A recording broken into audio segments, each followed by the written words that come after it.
আমরা ছোটবেলা থেকে দেখতাম যে আমাদের দাদিরা, নানিরা, মায়েরা, খালারা ওনারা সূরা ইয়াসিন সকালবেলা পড়তেন, তাদের মুখস্থ ছিল সূরা ইয়াসিন। তো সূরা ইয়াসিন 2টা পারায় একসাথে করে অবস্থিত, 22 এবং 23 পারা। এটা মাক্কি সূরা, ধারাক্রম অনুসারে এটা কোরআনের 36 নম্বর সূরা। এই সূরাটির আয়াত সংখ্যা মোট 83। এই সূরা অনেক ফজিলত আছে, কিন্তু ফজিলত গুলো বেশিরভাগ দুর্বল সনদের।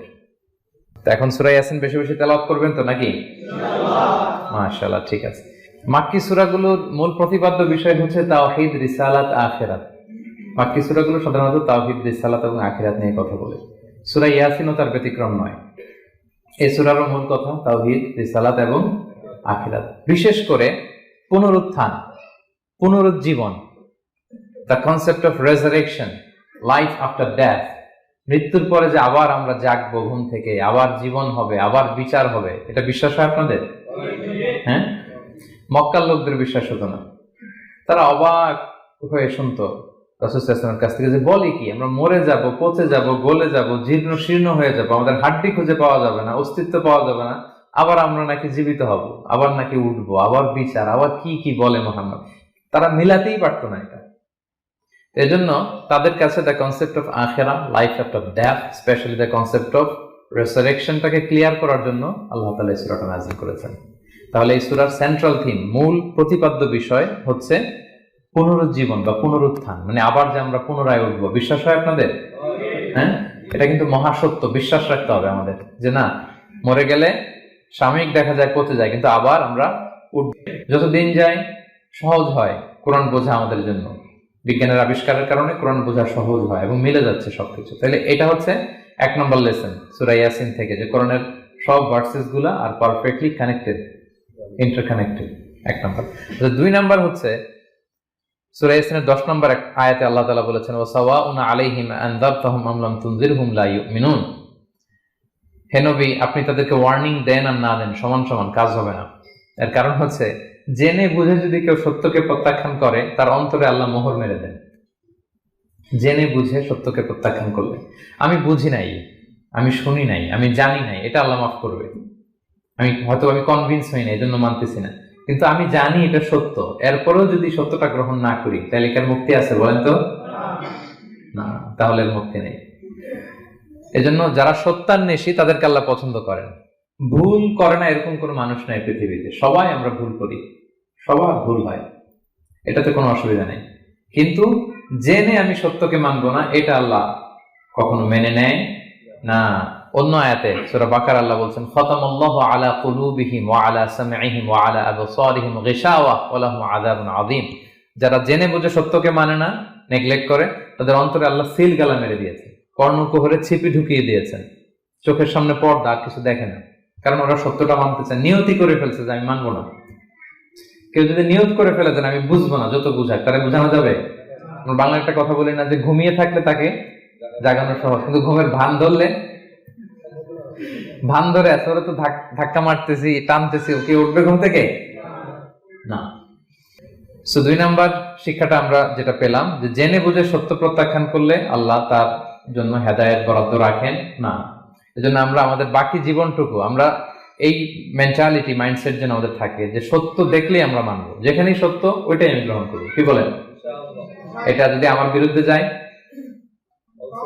আমার দলের বিরুদ্ধে গেলে, বাবার বিরুদ্ধে গেলে, মানতেই হবে আমাকে। সত্য যেখানে আছে ওখানেই আমাদেরকে ছুটে যেতে হবে। দুটো চলে গেল। 3 নাম্বার হচ্ছে, আমরা পৃথিবীতে যা করি, আমরা অনেক সময় মনে করি যে দরজা বন্ধ করে দিলে, সুইচটা অফ করে দিলে আর বুঝি কেউ দেখে না। তা আসলে আমরা আসমানি বিশেষ নজরদারির ভেতরে আছি, এটা আমরা ভুলে যাই। যে সবার চোখ ফাঁকি দেয়া গেল, একজনের চোখ ফাঁকি দেয়া যায় না। তিনি কে বলেন তো? লা তুদরিকুল আবসার ওয়া হুয়া ইউদরিকুল আবসার ওয়া হুয়াল লাতীফুল খাবীর। কেউ তাকে দেখে না, কিন্তু তিনি সবাইকে দেখে। কোন চোখ তাকে দেখে না, কিন্তু তিনি সব চোখগুলোকে দেখে। তাহলে 3 নম্বর লেসন হচ্ছে, everything is recorded in well documented man. আমরা যা বলি, যা করি, যা লিখি, সবকিছু রেকর্ড করা হচ্ছে। কিন্তু সেদিন আপনি দেখবেন, ভালো করলেও দেখবেন, খারাপ করলেও আপনি দেখবেন। তার মানে সবকিছু লিপিবদ্ধ হচ্ছে, সংরক্ষিত হচ্ছে। এটা আল্লাহ কোথায় বলেছেন? সূরা ইয়াসিনের 12 নম্বর আয়াত। আল্লাহ বলেন, নাকতুবু মা কদ্দামু ওয়া আসারহুম। তারা যা আমল করেছে আমি লিখে রাখি। ও আসারাহুম, এবং যা তারা দুনিয়ার জন্য রেখে গিয়েছে তাও লিখে রাখি। মানে এনি অ্যাকশন দে লেফট বিহাইন্ড, এনি ইফেক্ট দে লেফট বিহাইন্ড, এটা সাদাকায়ে জারিয়া বা গুনায়ে জারিয়া। সাদাকায়ে জারিয়া হচ্ছে আপনি একটা ভালো কাজ করছেন, ধরেন যে দ্বীনি জ্ঞান শিক্ষা দিচ্ছেন, আমি সূরা ফাতিহা শিক্ষা দিলাম আপনাদেরকে, তো আপনারা এটা দিয়ে আজীবন নামাজ পড়তেছেন, আপনার সওয়াব তো আপনি পাবেনই, কিন্তু ওই যে আমি শিক্ষা দিলাম একটা পার্সেন্টেজ সওয়াব আজীবন আমার আমল নামে আসবে। শুধু তাই না, আপনি যে আবার আরেকজনকে সূরা ফাতিহা শিক্ষা দিবেন, সে তার পরবর্তী নেক্সট জেনারেশনকে সূরা ফাতিহা, এইভাবে কিয়ামত পর্যন্ত এই চেইন ধরে সূরা ফাতিহা যত লোক শিখবে তারা তাদের সওয়াব ঠিকই পাবে, কিন্তু তার একটা পার্সেন্টেজ সওয়াব আল্লাহ তাআলা আমার আমল নামে দিয়ে দিবে। এটাকে বলে আসার। ওয়া নাকতুবু মা কদ্দামু, নিজে যে আমল করলাম আল্লাহ বলে এটাও লিখে রাখছি। ওয়া আসারাহুম, any effect you left behind in this দুনিয়া, যেটা আপনি রেখে গেছেন এটাও আল্লাহ লিখে রাখবে। এবং ওয়াকুল্লা শাইইন আহসাইনাহু ফি ইমামিন মুবিন, আল্লাহ বলেন সবকিছু একটা নথির ভেতরে নথিবদ্ধ করে। নথি চিনেন তো না? ডায়েরি, তারপর আমাদের বাংলাদেশে তো যে আগে হাল খাতা করতো না, টালি খাতা বিশাল বড় বড়, এখন আছে কিনা, বিশেষ করে মুদির দোকানে দেখা যায় বড় মোটা মোটা ধপাস করে সে টেবিলের উপর ফেলে, তারপর আপনার নাম দেখে বের করে আপনার কত বাকি, কত দিতে হবে, এই যে টালি খাতা, এই নথি করে রাখছে আল্লাহ তাআলা আমাদের সবকিছু যা করলাম, যেটার ইফেক্ট দুনিয়াতে আমি রেখে গেলাম। এবং অন্য আয়াতে আল্লাহ তাআলা বলছেন মা ইয়ালফিযু মিন কাওলিন ইল্লা লাদাইহি রাকীবুন আতীদ, আমি মুখ দিয়ে যা উচ্চারণ করি সব আল্লাহ তাআলা একজন পর্যবেক্ষক ফেরেশতার মাধ্যমে তুলে রাখেন, সব আপনি দেখতে পাবেন। শুধু তাই না, এখানে একটা স্পেশাল লকেট রেখেছেন আল্লাহ। আল্লাহ বলেন ওয়াকুল্লা ইনসানিন আলজামনাহু তায়রাহু ফি উনুকিহি ওয়া নুখরিজু লাহু ইয়াওমাল কিয়ামাতি কিতাবান ইয়ালকাহু মানশুরা, প্রত্যেকের গ্রীবা লগ্নে আমি একটা স্পেশাল সিম কার্ডের মতো রেখেছি, যা বলো এখানে রেকর্ড হয়ে আছে, কিয়ামতের দিন আমি সব বের করে দিব। তাহলে পালানোর জায়গা আছে? That means we are under surveillance, 24/7 আল্লাহ তাআলা মনিটর করছেন, এবং এই বিশেষ আসমানি নজরদারি থেকে আমরা কেউই মুক্ত না। তাইলে লাইট বন্ধ করে দিলেন, দরজা আটকায় দিলেন, কেউ দেখে না, না? কেউ যেটা দেখে না সেটা দেখেন কে? আচ্ছা, তিনটা জেনে গেলেন। 4 নম্বরে হচ্ছে পৃথিবীতে সব নবীরা এক মিশন এবং ভিশন নিয়ে এসেছে। সব নবীরা লা ইলাহার দাওয়াত দিয়েছে, তাই না? এক আল্লাহর দাওয়াত দিয়েছে। আচ্ছা, কখনো কি এমন হয়েছে কোন নবী এসে বলছে যে আল্লাহ একজন, আবার আরেক নবী এসে বলছে না আল্লাহ 2-3 জন হইতে পারে? হ্যাঁ, বলছে? কোন নবী এসে বলেছে মৃত্যুর পর এক জীবন আছে, হিসেব দিতে হবে, পাই টু পাই হিসেব হবে? আরেকজন বলছে না, এরকম নাও থাকতে পারে। এরকম এক নবী এক কথা, আরেক নবী আরেক কথা হয়েছে? তাহলে দেখেন, নবীদের মধ্যে পারস্পরিক শ্রদ্ধাবোধ ছিল। বড় নবী, ছোট নবী, প্রধান বক্তা, দ্বিতীয় বক্তা, তৃতীয়, এগুলো ছিল না। এই 3 নবীর মধ্যে প্রধান নবী, দ্বিতীয় নবী, তৃতীয় নবী আছে নাকি? না। 3 জন একই মিশনে, একই ভিশনে, কোঅপারেশনে তারা এগিয়ে গিয়েছে। তো দেখেন, আমরা যারা কোরআনের দায়ী, আমরা তো নবীদের কাজটাই করি, ফলে আমাদের মধ্যে এই কোঅপারেশন থাকতে হবে, এই রেসপেক্ট থাকতে হবে। আমি ব্যক্তিগতভাবে খুবই লজ্জিত যে আমাদের এই দাওয়া অঙ্গনটাকে আমরা কলুষিত করে ফেলেছি।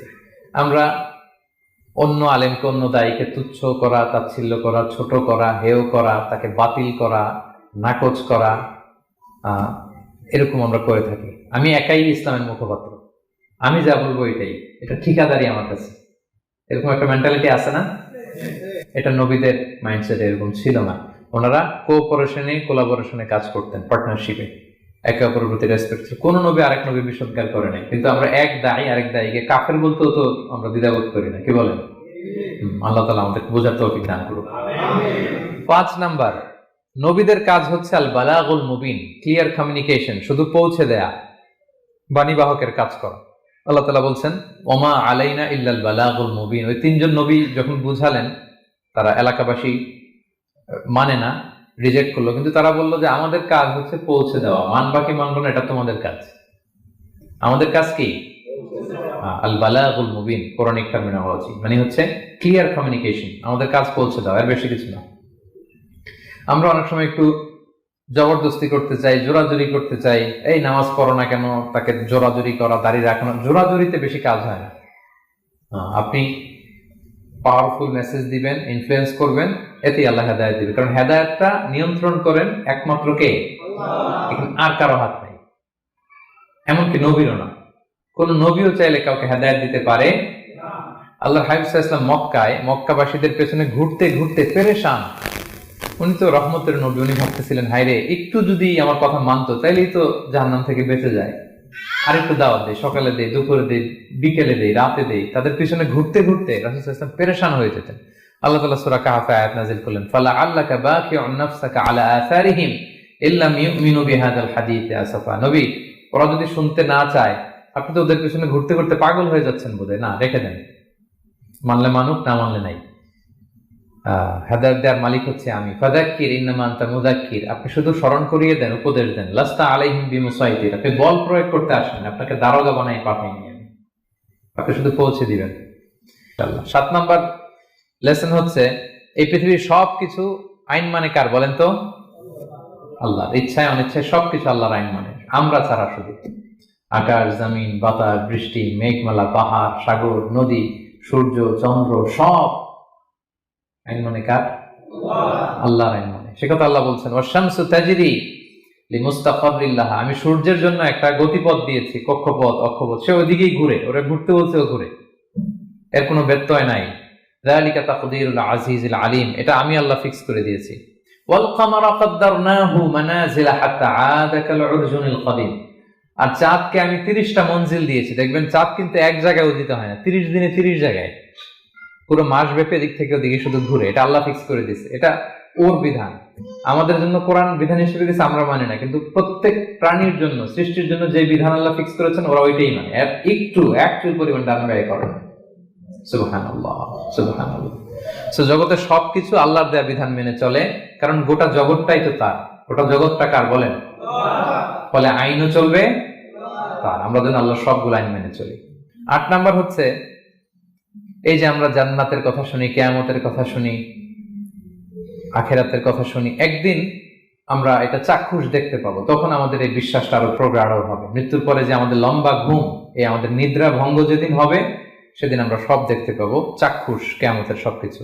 সেটা আল্লাহ তাআলা বলছেন, নুফিখা ফিস সূরি ফাইদাহুম মিনাল আজদাসি ইলা রাব্বিহিম ইয়ানসিলুন, ইসরাফিলের সিংগার ফুৎকারে সেদিন সব মানুষ জেগে উঠবে।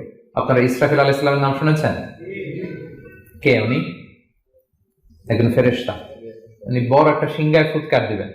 সৃষ্টির পর থেকে আল্লাহ ওনাকে একটা কাজের জন্য অ্যাসাইন করেছেন, শুধু ফু দিবে 3টা। কয়টা? আর কোনো কাজ আছে? দ্যাটস ইট, দ্যাটস ইট, শুধু 3টা ফু দিবে 3 বারে।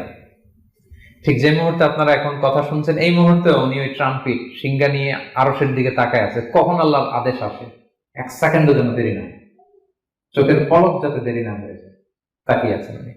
ফুৎকার দিবে তো কবর থেকে মানুষগুলো উঠবে, মিনহা খালাকনাকুম ওয়া ফিহা নুঈদুকুম ওয়া মিনহা নুখরিজুকুম তারাতান উখরা, এই কথাই আল্লাহ এই সূরাতে বলেছেন। তো মানুষ যখন উঠবে, কারো ঘুম হবে 50 বছর, কারো 500 বছর, কারো 5000 বছর, কারো 5 লক্ষ বছর। পৃথিবীতে প্রথম নিহত হয়েছে কে জানেন? হাবিল, আদম আলাইহিস সালামের ছেলে হাবিল পৃথিবীর প্রথম মারা গেছে। সে, তার ঘুমটা কত লম্বা বলেন তো? সে কত হাজার বছর, লক্ষ বছর বেচারা ঘুমাচ্ছে, হ্যাঁ, তার কবরে। তো এই সব সিংগার ফুৎকার সব কবর থেকে উঠবে। ক্বালু ইয়া ওয়াইলানা মান বাআসানা মিন মারকাদিনা হাযা, কিরে কে ভাঙালো এই লম্বা ঘুমটা, সবাই তো ঘুমাচ্ছিলাম। হাযা মা ওয়া'দার রহমান, ফেরেশতারা বলবে এইটাই সেই দিন যেটা বিশ্বাস করো না এই দুনিয়াতে, ওয়াজ নসিহত হইলে তো তোমরা মানতা না, বলতা এগুলো কিছু নাই, আজকে সেই দিন। সাদাকাল মুরসালুন, রাসূলরা সত্যই বলেছেন, ওই দিন মানুষ চাক্ষুষ কিয়ামতকে অবলোকন করবে। 9 নম্বর শিক্ষা হচ্ছে, তখন আল্লাহ তাআলা বিচার প্রতিষ্ঠিত করবেন, ওই বিচারে আল্লাহ কাউকে ঠকাবেন না। বলেন তো, আল্লাহর বিচারে কোনো পার্সিয়ালিটি আছে? কোনো ঘুষ দেওয়ার সিস্টেম? স্বজনপ্রীতি আছে না। এই কথা আল্লাহ বলেছেন সূরা ইয়াসিনের 54 নম্বর আয়াতে, ফালিয়াউমা লা তুযলামু নাফসুন শাইআ, কোনো জুলুম হবে না, ওয়া তুজজাউনা ইল্লা মা কুনতুম তা'মালুন, যে যা করেছো ওইটারই প্রতিদান পাবে। সেদিন আমি ন্যায় বিচারের মানদণ্ড স্থাপন করব, ওখানে একটা চুল ফেললেও এটা ওজন নাই। ফামান ইয়া'মাল মিসকালা যাররাতিন খায়রান ইয়ারা ওয়া মান ইয়া'মাল মিসকালা যাররাতিন শাররান ইয়ারা, অনুপরিমাণ ভালো করলে ভালো পাবেন। এই যে সে লিল্লাহি তাকবীর বলছে, সওয়াব হইছে না? সে ওই দিন আমলনামায় দেখবে, কি রে অমুক এক মাহফিলের মধ্যে আমি লিল্লাহি তাকবীর বলছিলাম, এইটার এতগুলো সওয়াব। তারপরে এই যে আপনারা আল্লাহু আকবার বলছেন, এতে সওয়াব হইছে না? এরকম ছোট্ট ছোট্ট প্রতি মুহূর্তে, একজন রাস্তা চেনে না, রাস্তা দেখাই দিলেন, একজন একটা ভালো উপদেশ দিলেন, এইভাবে ছোট্ট ছোট্ট যত ভালো কাজ সব পাবেন, ছোট্ট ছোট খারাপ কাজ সব সেদিন পাবেন, কোনো জুলুম হবে না। আচ্ছা, 10 নম্বর শিক্ষা হচ্ছে যারা জান্নাতে যাবে, জান্নাতের একটা ফিচার হচ্ছে, মেজর ফিচার, জান্নাতীরা যা চাবে তাই পাবে, কোনো না নাই সেখানে, যার যেটা মনে চায়। এটা সূরা ইয়াসিনের 57 নম্বর আয়াত আল্লাহ বলেছেন, লাহুম ফিহা ফাকিহা ওয়া লাহুম মা ইয়াদদাউন। সেখানে অজস্র অঢেল সুস্বাদু মুখরোচক ফলমূল থাকবে। দুনিয়াতে এক ফলে এক মজা, আনারসের মজা তরমুজে নাই, তরমুজের মজা আমে নাই, আমের মজা বাঙ্গিতে নাই, বাঙ্গির মজা কাঁঠালে নাই, কাঁঠালের মজা ডুরিয়ানে নাই। যেইটা খাবেন ওইটা স্বাদ। জান্নাতে এক ফলের ভেতরে হাজার রকমের স্বাদ আল্লাহ ঢুকাই দিবে। সো সে আল্লাহকে যেন আমরা ডাকি, তার কাছে যেন আমরা ফরিয়াদ করি, আমাদের মনের আকুতি চাহিদা প্রার্থনা তার কাছে যেন আমরা নিবেদন করে পেশ করি। আল্লাহ তাআলা আমাদের সবাইকে কথাগুলো বুঝার আমল করার তৌফিক দান করুন।